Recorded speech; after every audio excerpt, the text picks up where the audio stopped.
They were among nature's most successful experiments in advanced weaponry. Cleaver jaws, jet propulsion, armor plating. Their mouths are big enough that they could swallow a small child whole. Each creature was a predatory pioneer. There was a tremendous amount of carnage going on constantly. There's nothing like it in the animal kingdom. They perfected the tools for hunting, killing, dismembering, and devouring prey. And then they passed them on. Prehistoric assassins.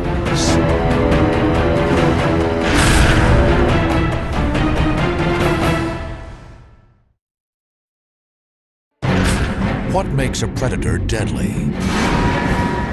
The lethal weapon it uses to close the deal. And when nature perfects a weapon, it keeps it, even after the killer disappears. This process of recycling traits, called convergent evolution, is as old as nature itself.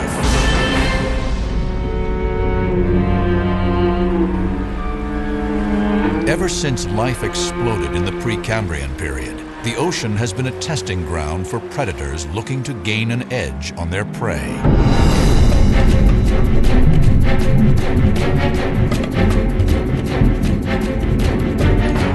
As time goes on, the most innovative designs for destruction become apparent.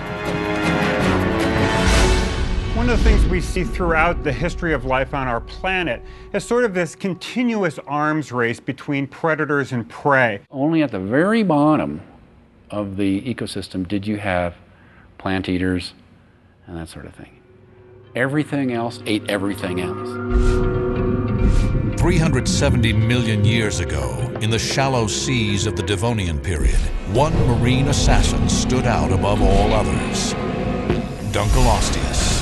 His predatory advantage, his lethal weapon, was second to none. A new kind of jaw that packed one of the most powerful bites of all time. But what prompted this innovation?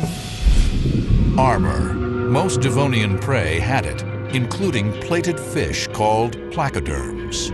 As soon as there were predators, animals evolved protection from those predators, some sort of armor or some kind of hard shell. They ranged from small armored organisms that were snuffling around on the bottom, feeding on detritus and things, up to the large apex predators like Dunkleosteus. This was the original Jaws. A pioneer at using these revolutionary structures called jaws, which evolved 410 million years ago from bones in their gills. Jaws are weapons that open wide, allowing predators to attack and devour much larger prey. But a jaw can also be used as a hammer to help crack a shell or stun prey. A hammer is a handy tool, but Dunkleosteus had an edge on other jawed placoderms, one that made it among the most deadly predators of all time. So Dunkleosteus represents one of the first times that these predators have developed a means of actually breaking down a larger prey item. Once you can do that, you can start eating anything in your environment. And Dunkleosteus did. One of the largest of the placoderms, it grew to an estimated 20 feet in length and weighed as much as an elephant. Its back half was a mass of sleek, muscular tissue, and its fearsome 4-foot-wide skull was made of bony armor plates. But Dunkleosteus's formidable advantage, its jaw, was enhanced by specialized plates in its mouth. Dunkleosteus had very large tooth plates, dermal armor, but they were arrayed in these meat cleaver-like plates that were arranged in the jaws of Dunkleosteus that were used to crush and bite its prey. Dunkleosteus's tooth plates appear to be primitive teeth, but they are not. They were built for shearing rather than what teeth do, which is chew. True teeth had already evolved in the throats of jawless fish. Powered by throat muscles, they chopped up prey for easy digestion. But Dunkleosteus's tooth plates were powered by its killer jaws, cleaving its prey to bits. Unlike the ripping bite of predators like tyrannosaurs, The force of Dunkleosteus's bite was generated by the shearing action of its cleaver plates, similar to the cutting power of a giant pair of scissors. In some ways, it's almost like its own experiment in how to make a jaw. Armed with this new experiment, Dunkleosteus crunched and chopped its way through the bodies of the smaller armored fish of the Devonian period. It was probably doing some slow cruising around these reefs looking for a shark or a smaller placoderm to feed upon. When it spotted a prey item, it would have then thrust that tail in a couple of rapid tail strokes, darting toward the prey.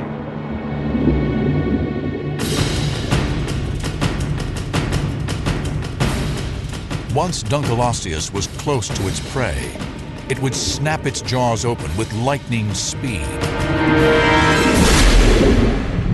And how fast they opened may have been just as critical to the kill as how fast they shut. But how do scientists figure out the jaw speed of a long-dead predator? With a little help from its 370-million-year-old bones. Mark Westneat and his colleague Phil Anderson studied a group of fossilized Dunkleosteus skulls. They custom fit them with foam rubber muscles and entered their muscle measurements into a computer model. And we realized that Dunkleosteus was able to open its jaws quite fast, something like 1/10 of a second. Dunkleosteus's jaw speed allowed something unexpected to happen. Suction, which pulled its prey towards it. Then, before the prey had time to escape, Dunkleosteus's cleaver jaws would make the kill. Upper and lower were able to slide past one another. And that's when the high bite force would have been activated to bite a piece off of that prey item. One of the characteristics of large predators is often that they'll disable their prey by biting a piece off and then consuming it. Very much like two meat cleavers chopping the prey in half. The structure of Dunkleosteus's jaws made him a master of dismemberment.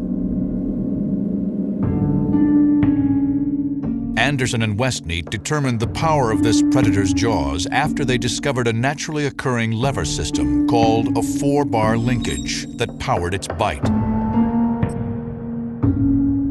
This type of linkage is incorporated in heavy equipment like tractors, and it increased the strength of Dunkleosteus's jaws by 1/3. They actually had a rather robust joint on the back of its skull connecting to the rest of the body. This would have allowed its skull to literally move upwards. And we've hypothesized that as that skull moved upwards, it would have actually forced the lower jaw to move down at the same time. By their calculations, Dunkleosteus's jaws packed a 5,000 Newton bite force. A 5,000 Newton bite force would be like a 1,000-pound boulder sitting on top of a meat cleaver sitting on top of your foot. By comparison, the bite force of a human is as little as a couple hundred newtons. Dunkleosteus's bite force was 3 times that of a great white shark. Dunkleosteus's jaw produced the most powerful known bite force ever for any fish, living or extinct. Though incredibly successful for millions of years, Dunkleosteus and all the other placoderms disappeared from the Earth 360 million years ago. But the killing tool that Dunkleosteus pioneered, a powerful bladed jaw, has been recycled and can be found again and again in predators throughout time. There are a lot of birds whose bills essentially have razor-sharp edges. There are certain turtles which have sort of the same kind of beak structure. These aspects of dental tool design seem to re-evolve over and over and over again because they're really effective at slicing meat. Megalograptus, the ruthless 6-foot assassin that prowled the Ordovician oceans more than 460 million years ago, is the largest arthropod that ever lived, the monstrous ancestor of modern scorpions and spiders. But size was only one of its deadly traits. Megalograptus was a lethal Swiss Army knife, capable of attacking prey any number of ways. Versatility was its weapon.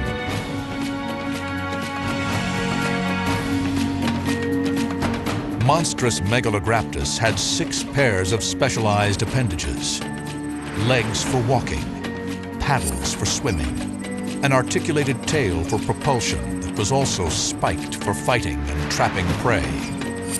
Front appendages were lined with spikes. Finally, chelicerae dismembered prey into pieces small enough to shovel into its mouth. 450 million years ago, the Earth of the Ordovician era, covered in ocean, was an alien world. There were no mammals, there were no reptiles, there were no birds, there were no amphibians. It's primarily a world of invertebrates. This primitive ocean, filled with trilobites and mollusks, was terrorized by versatile, heavily armed predators like Megalograptus. And like a weapons system in battle, Megalograptus would have had all its tools ready for deployment. The attack started as soon as it spotted its prey. This animal had compound eyes, just like the eyes of a fly or other arthropods, composed of many, many tiny little lenses. And they're curved and probably provided three-dimensional stereoscopic vision. Though it could walk on the sea floor, it also had the ability to undulate its tail and swim towards its victim.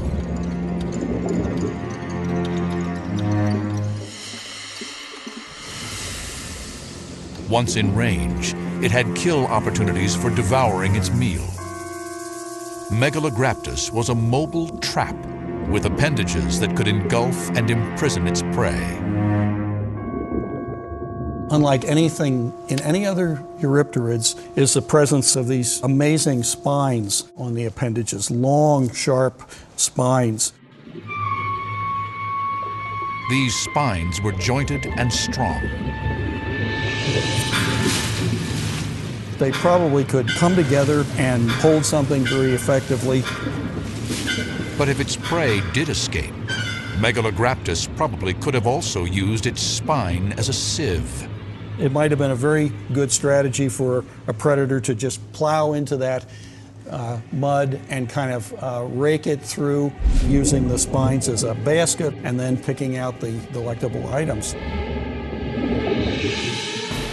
Once it grasped its prey, Megalograptus's many arms began shoving the helpless meal towards its mouth.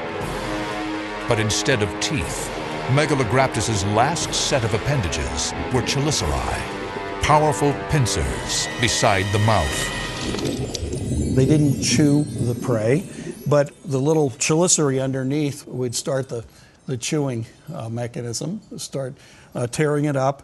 We're not sure exactly how those appendages would have been used to manipulate the prey, whether or not they would have torn the animal open to get inside the soft parts, or whether or not they would have simply just crunched it and digested it. And if the front pincers needed reinforcements to defend its dinner, the tail could swoop in. The 3 pincers of the tail most likely moved in and out, as well as the 3rd one up and down. They could grasp together very effectively and hold something very tightly. I like to think of the idea of the tail bending up over the head like a modern scorpion and basically grasping something and flinging it away from attacking the front end. Megalograptus disappeared 450 million years ago. But its incredibly successful predatory body plan, its lethal Swiss Army knife array of weaponry, survives to this day, recycled and redeployed. It is thought that scorpions living on land evolved from marine Eurypterids. Scorpions and spiders inherited Megalograptus's grasping and trapping tools. helping to make arthropods the most plentiful animals on Earth today.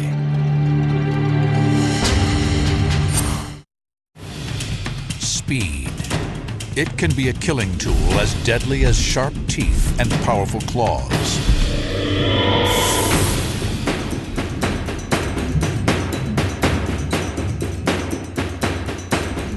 $450 million years ago, this gigantic hunter, 30-foot Camarasaurus, dominated the Ordovician Ocean.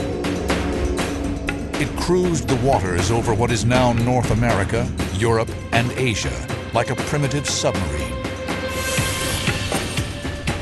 Encased in a protective shell for defense, this soft-bodied cephalopod had strong, flexible, squid-like limbs for grabbing prey. It had a large, complex eye and a sharp, powerful, beak-like mouth. But all of this was powered by some mighty plumbing, a jet propulsion system that allowed it to hunt down anything it wanted. Mighty Camarasaurus's killing tool was this jet propulsion.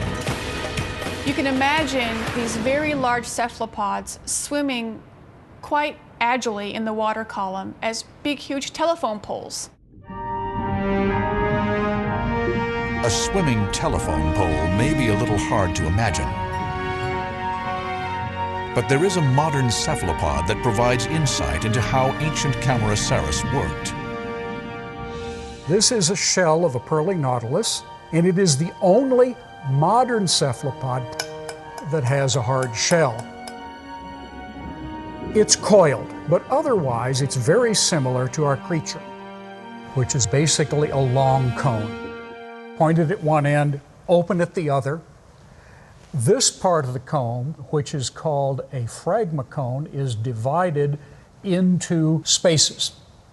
The other end, where the animal was, the soft parts, is called the body chamber. The soft tissue looked and functioned much like its cephalopod ancestors. There would have been an animal here with lots of arms hanging out, prominent eyes probably, and a jaw mechanism, a big jaw mechanism. But how exactly do cephalopods like Camarasaurus use jet propulsion to hunt down prey? There is a structure that comes out here that's a hollow tube, and the animal takes in water on either side of the body and squirts the water out this thing which is called a hyponome. So this creature, if it were swimming, would squirt, squirt, squirt. They have a specific organ known as a siphuncle, which is used to control gases in their chambers of their shell that allows them to control their buoyancy, allows them to rise in the water column as well as to sink in the water column. Camarasaurus's accelerating jets helped satisfy its big appetite by making it faster than its prey. Our creature was the biggest guy on the block. This is a tiny specimen, and you can see how long it is. They were so big, they could mess with everybody else if they saw fit. To fill that big body up, one of its favorite meals was another super predator, Megalograptus.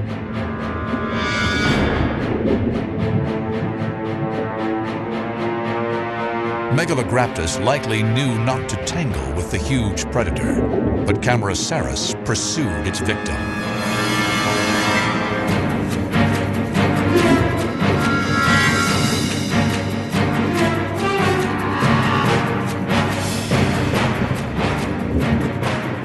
With its prey near, Camarasaurus would deploy its many tentacles.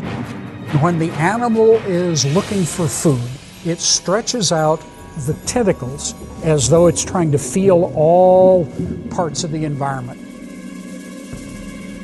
Eventually, one or more of the tentacles will touch the prey, at which point it quickly will surge forward and engulf the prey. Megalograptus did not give up easily.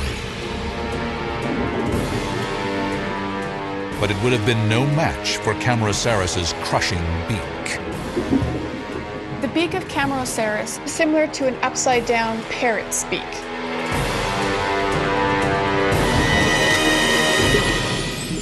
very large Camarasaurus would have been incredibly strong and would have probably had no problem crushing the hard exoskeletons of some of these arthropods.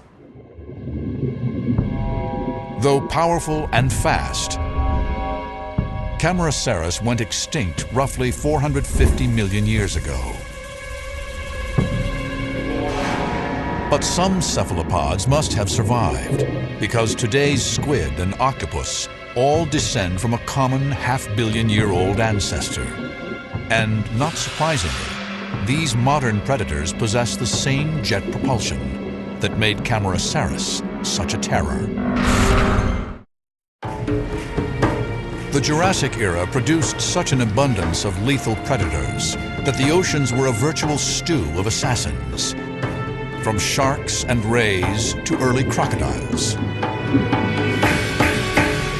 Joining this deadly crew was a massive Liopleurodon, which patrolled the Jurassic seas 160 million years ago over what is now Europe and Russia. A killing machine, this maneuverable short-necked plesiosaur was armed with 7-foot jaws lined with teeth as long as those of a T-Rex. But it was Liopleurodon's surprising mobility, drawn from its 4 muscular paddles, that made it such a deadly assassin. It had 2 distinct modes, cruising and turbo burst killing speed. Both helped it cut through the water and close in on its prey. And at 30 feet and 3 tons, it didn't take no for an answer. It was the biggest and the baddest of the large predators in the Jurassic seaways. There's nothing that Liopleurodon, as an adult, has to worry about. So Liopleurodon is going to rule the Jurassic seas in its time.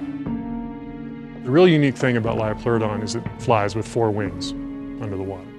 There's no other known predator that's ever done that. But just how did Liopleurodon fly using its 4 paddles?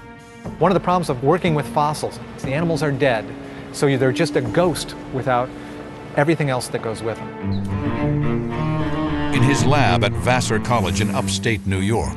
Hello there, welcome to the Biorobotics Lab at Vassar College. Come on in. John Long breathes life back into Liopleurodon with the help of plastic, circuits, and batteries. With a robot, we can put meat and bones and brain back onto the ghost. I'll grab the flippers, if you guys will just pull her out. John dubbed his super predator robot Madeline. All right. Roughly the size of a baby Liopleurodon, Madeline was equipped with 4 flippers. She was turned loose in the swimming pool to answer the question of just how Liopleurodon pursued its prey. If you look at otters, or you look at sea lions, or you look at turtles, all these critters have gone back in the water. They tend to, when they're cruising around, just use one set of flippers. The size and structure of Liopleurodon's flippers indicate that they were all being used for propulsion. But this is not the case. What we found really surprised us with Robot Madeline. You're not swimming any faster once you get up to speed than you are with 2 flippers. So it looks like 4 flippers were key for maneuverability and acceleration, and not swimming fast. Behaviors that come into play when Liopleurodon hunts and kills. And with relatively limited variety among the many creatures that inhabited the Jurassic oceans, Liopleurodon would have likely been forced to make a meal of similar plesiosaurs. It could not afford to be picky, nor could it expend more energy than it could get from its kill. No creature can. Energy matters in biology, right? So that's part of the logic behind saying, you know what, Liopleurodon, if they were smart, weren't cruising around with 4 flippers. They were just using 2. So it's incredibly expensive to move through water. Liopleurodon's eyes faced forward like most hunters, so that it could track prey. And once it got close, Liopleurodon was ready to kick all 4 flippers into gear. If you have 4 flippers, that means likely you're going to be good at hitting the turbo button and getting a quick burst of acceleration.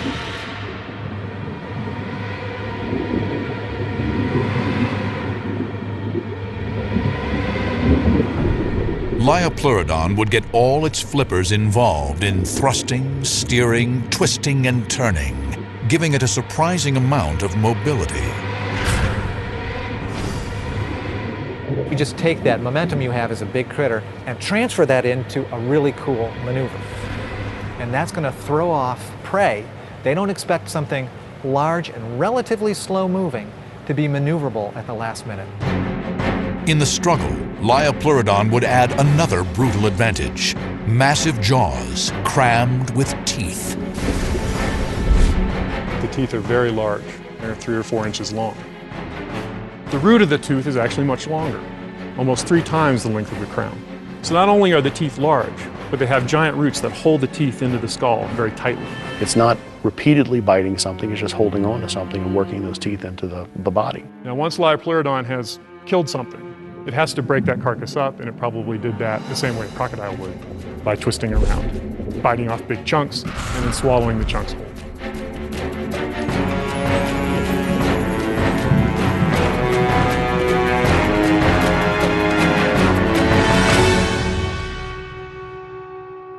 A true sea monster, Liopleurodon dominated the oceans for 5 million years.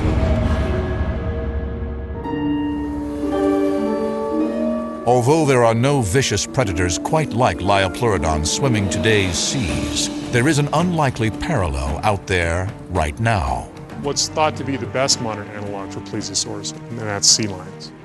Sea lions are mammals, and their osteology, the shapes of their bones, are completely different than what you see in Liopleurodon. However, it's thought that the fin stroke that plesiosaurs used is very similar to what you see in sea lions. Convergent evolution recycles good ideas endlessly, but occasionally something extraordinary happens. In the battle for survival, predators brandish such terrifying weapons as teeth, claws, and jaws. But even a long neck can be an assassin's tool when it's combined with a solid 10-ton body.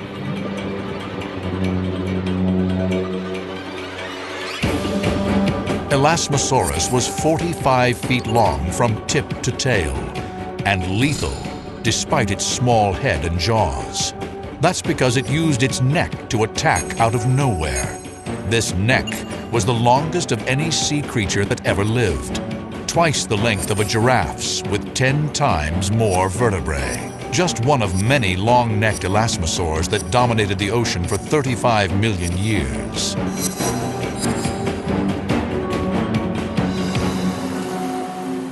During the late Cretaceous period, from 100 to 65 million years ago, 85% of the planet's surface was underwater. Monsters ruled what little land remained.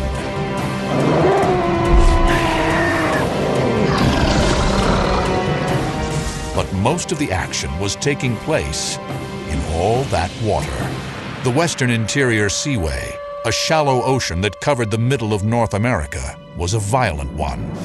The Western Interior Seaway was truly the most dangerous seaway that ever existed. There was a tremendous amount of carnage going on constantly. In the midst of this carnage, one creature stood out for its killing style.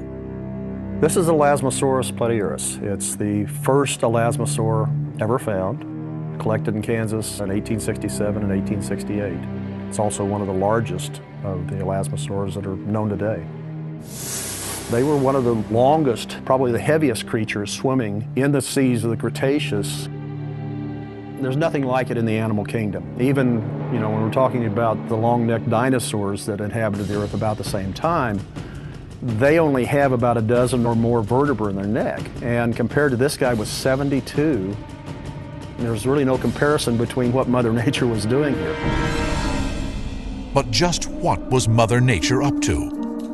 Over the 125 million years that plesiosaurs swam Earth's seas, new generations kept adding vertebrae to their ever-growing necks, ultimately reaching an unthinkable total of 72 in Elasmosaurus. More than half of its body was pure neck with a very small head. And that speaks a lot about its feeding strategy.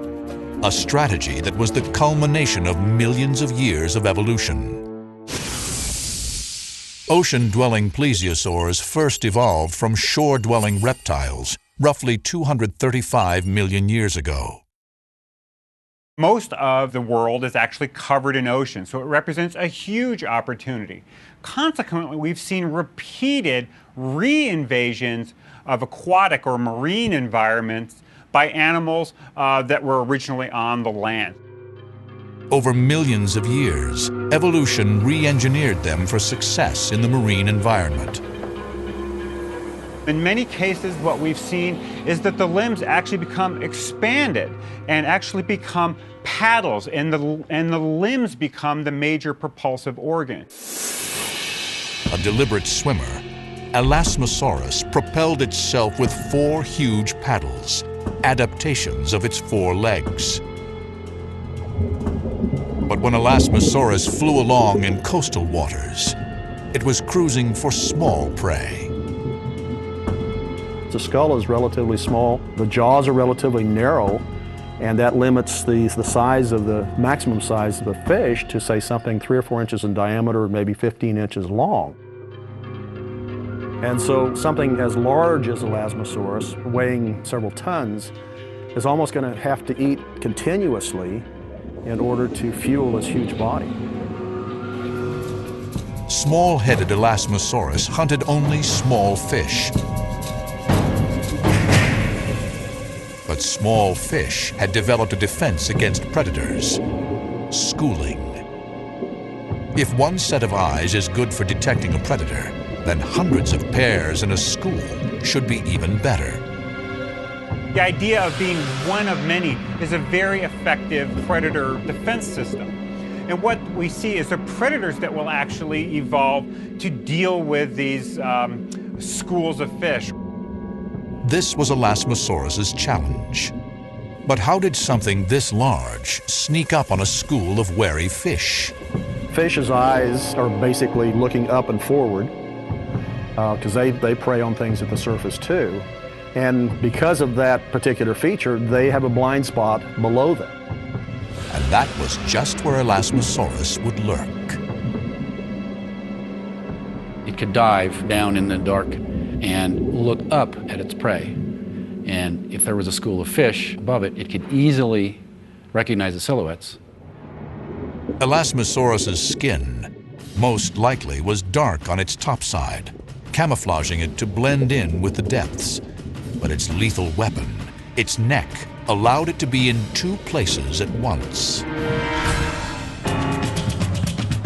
The advantage of the long neck is that the body is 15 foot below where the head is and would be basically invisible. The last 3 or 4 feet of the neck enabled the head to be moved back and forth in a way to grab the fish once they got close. Elasmosaurus would rise out of the gloom like a lever, popping its head into the school to pick off a few unsuspecting fish. Their teeth are interlocking. It's kind of a fish basket, so they grab a fish and swallow it immediately. There wouldn't be any chewing, there wouldn't be any tearing of flesh or tearing things apart. The whole fish would travel down its long neck and into a gizzard, a pouch containing stones the reptile had swallowed. That enabled them to grind up their food relatively quickly and probably helped in digesting pretty rapidly and, again, fueling this big body to swim through the oceans. For millions of years, plesiosaurs' long necks made them virtually invisible and invincible killers. Only the global extinction event 65 million years ago, likely triggered by a massive asteroid impact, could finally end their stealthy ways. Elasmosaurus is the exception that proves the rule of convergent evolution, of nature recycling effective weapons. Today, there's nothing on land or in the oceans with a body plan like that of Elasmosaurus. Even plant-eating giraffes have only 7 vertebrae in their necks, the same as humans and most other mammals. Swans' necks have the most vertebrae, topping out at 25, enabling them to reach places shorter-necked ducks can't. What do you do if you're a prehistoric assassin with a mouth as big as your stomach? If you're a Xiphactinus, you stuff yourself until you burst. Literally. This monster's gaping mouth was its deadliest tool and its fatal flaw. Though it grew to be the biggest fish of its day, reaching lengths of 20 feet, Xiphactinus was built for speed. With wing-like pectoral fins, a wide blade of a tail, and a narrow back end. It also had a big mouth full of sharp, oversized teeth. It hunted the North American seaways for 35 million years. Success by any standard. But it was most notable for its outsized appetite to fill up that big mouth. Xiphactinus ate the biggest fish it could possibly ingest, and it ate them whole. A swift and efficient predatory adaptation. Over time, it got larger and larger and larger because it was very successful at what it was doing. But success clearly came at a price. There are at least 15 or 16 specimens now of large Xiphactinus that died within a few hours, at most a day, of consuming a large fish. The mystery to this guy is the fact that so many of them die with a full stomach.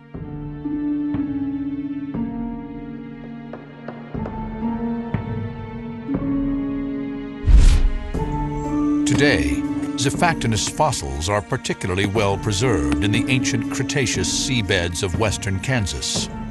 They are the most common of the large predators found in the Kansas chalk. This is the Smoky Hill chalk. It's a sea bottom deposited 85 million years ago at a time when most of the middle of North America was covered by an ancient ocean. It contains the bones, the fossils of some of the most dangerous predators of that time. It was a tough place to live. We've got about 6 foot here. We're looking at 13 to 14 foot Xiphactinus. This is a big fish, big fish.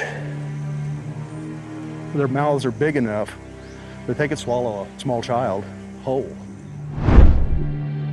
Xiphactinus's throat would expand as the mouth opened, courtesy of a series of small bones. This helped increase the volume of the interior of the mouth while swallowing prey. The lower jaw fit back inside the upper jaws when Xiphactinus closed its mouth. Chances are it had a target of a certain size of prey animal that would give it maximum nourishment for minimum risk.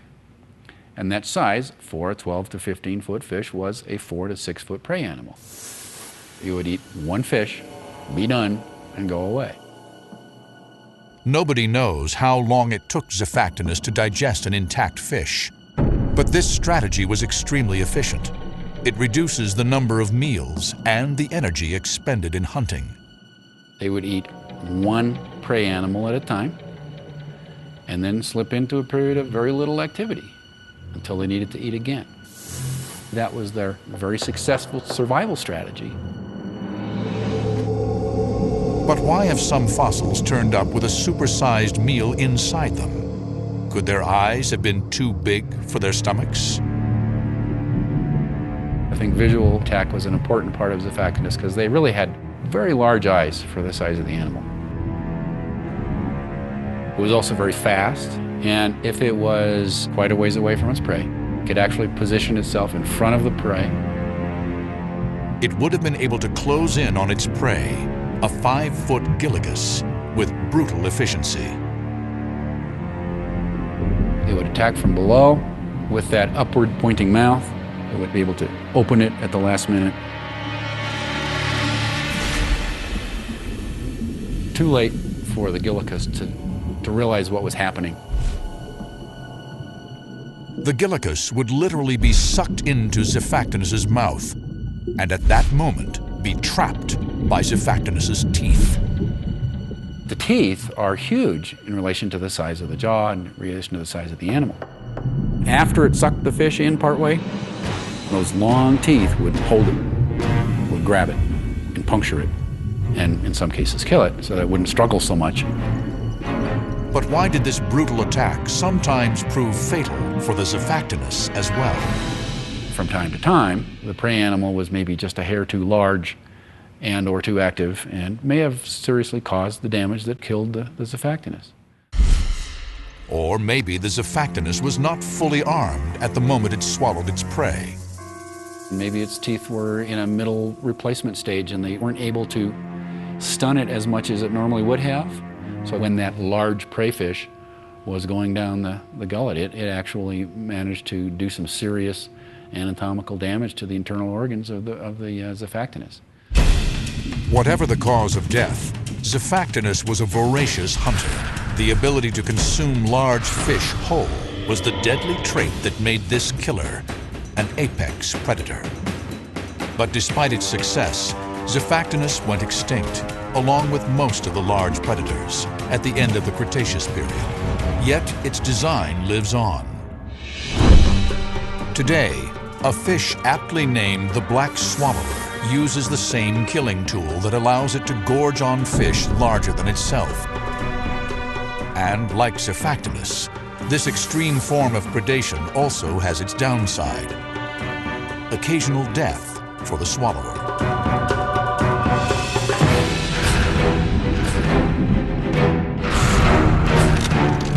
Super predators sit at the top of the food chain because of their specialized weaponry, honed by eons of evolution.